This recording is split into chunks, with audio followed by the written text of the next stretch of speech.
নমস্কার বন্ধুরা, defence knowledge আপডেটসে আপনাদের স্বাগত। তো বন্ধুরা, সাম্প্রতিক সময়ে ভূ রাজনীতিতে এমন কিছু পরিবর্তন লক্ষ্য করা যাচ্ছে যা ভারতের জন্য অত্যন্ত গুরুত্বপূর্ণ। বিশেষ করে ভূমধ্যসাগরীয় অঞ্চলে ভারত ও সাইপ্রাসের মধ্যে ক্রমবর্ধমান ঘনিষ্ঠতা আন্তর্জাতিক মহলে আলোচনার কেন্দ্রবিন্দুতে পরিণত হয়েছে। পাকিস্তান, তুরস্ক এবং সৌদি আরবের মতন দেশগুলোর মধ্যে ক্রমবর্ধমান ঘনিষ্ঠতাকে অনেকে ইসলামিক ন্যাটো আখ্যা দিয়েছেন।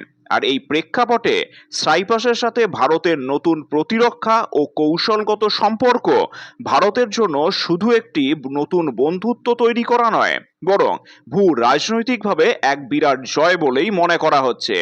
তাহলে দেখুন, সাইপ্রাস মূলত ভূ রাজনৈতিকভাবে অত্যন্ত সংবেদনশীল একটি অঞ্চলে অবস্থিত। ঐতিহাসিকভাবে তুরস্কের সাথে সাইপ্রাসের দ্বন্দ্ব দীর্ঘদিনের। তুরস্কের আগ্রাসী নীতি এবং আঞ্চলিক আধিপত্য বিস্তারের প্রচেষ্টার মুখে সাইপ্রাস নিজের নিরাপত্তা নিয়ে শঙ্কিত। সাইপ্রাসের সার্বভৌমত্ব বজায় রাখতে এবং তুরস্কের ক্রমবর্ধমান সামরিক চাপের মোকাবিলা করতে তাদের এমন এক অংশীদারের প্রয়োজন ছিল যারা শক্তিশালী এবং একই সাথে কোনো আঞ্চলিক বিতর্কে পক্ষপাতদুষ্ট নয়। আর ভারতের সাথে সাইপ্রাসের সম্পর্ক জোরদারের পেছনেও বেশ কয়েকটি কারণ আছে। তাহলে দেখুন, সাইপ্রাস ভারতের সামরিক প্রযুক্তি, বিশেষ করে ব্রহ্মোস মিসাইল এবং কামিকাজি ড্রোনের প্রতি বিশেষভাবে আগ্রহী। তাদের সামরিক আধুনিকরণের জন্য ভারতের সাহায্য তাদের জন্য অত্যন্ত কার্যকর। আর ভারত ঐতিহাসিকভাবে অন্য দেশের আভ্যন্তরীণ বিষয়ে হস্তক্ষেপ করে না এবং একটি নির্ভরশীল বন্ধু হিসেবেই পরিচিত।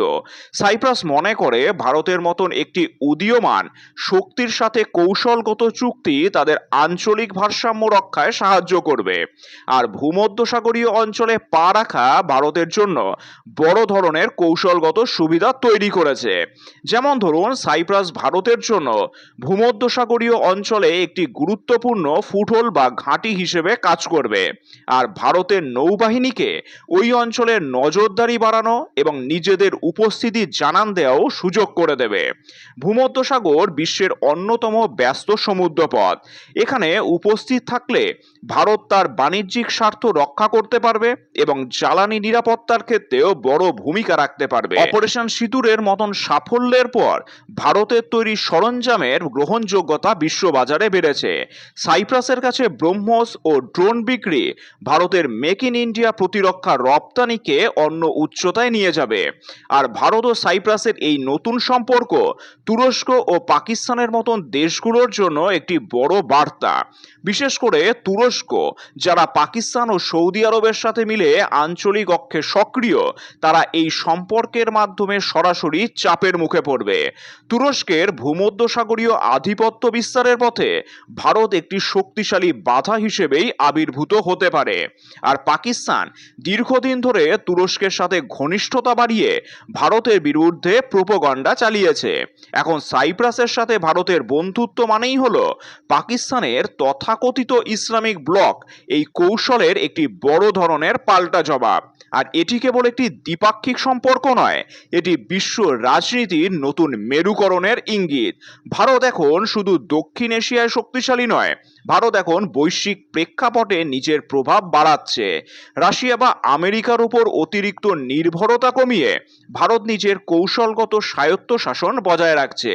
যেখানে পাকিস্তান বারবার কাশ্মীর ইস্যুতে তুরস্কের সমর্থন চেয়ে ব্যর্থ হয়েছে, সেখানে ভারত সাইপ্রাসের মতন দেশের সাথে প্রতিরক্ষা চুক্তিতে গিয়ে প্রমাণ করেছে যে ভারতের কূটনৈতিক পরিধি এখন কতটা বিস্তৃত।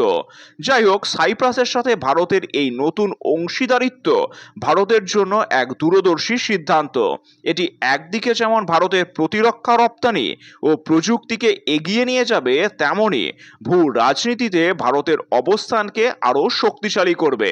আর এটি স্পষ্ট যে ভারত এখন নিজের নিরাপত্তার গণ্ডি পেরিয়ে আন্তর্জাতিক মানচিত্রের গুরুত্বপূর্ণ কেন্দ্রবিন্দুগুলোতে নিজের প্রভাব বিস্তার করতে সক্ষম, যা ভারতের অদূর ভবিষ্যতের বিশ্ব শক্তি হয়ে ওঠার পথে একটি মাইল ফলক। এখন প্রশ্ন হচ্ছে যে ভারত সাইপ্রাসের সাথে এই প্রতিরক্ষা চুক্তি করে পাকিস্তান ও তুরস্কের এই প্রোপাগান্ডাকে কি ব্যর্থ করতে পারবে?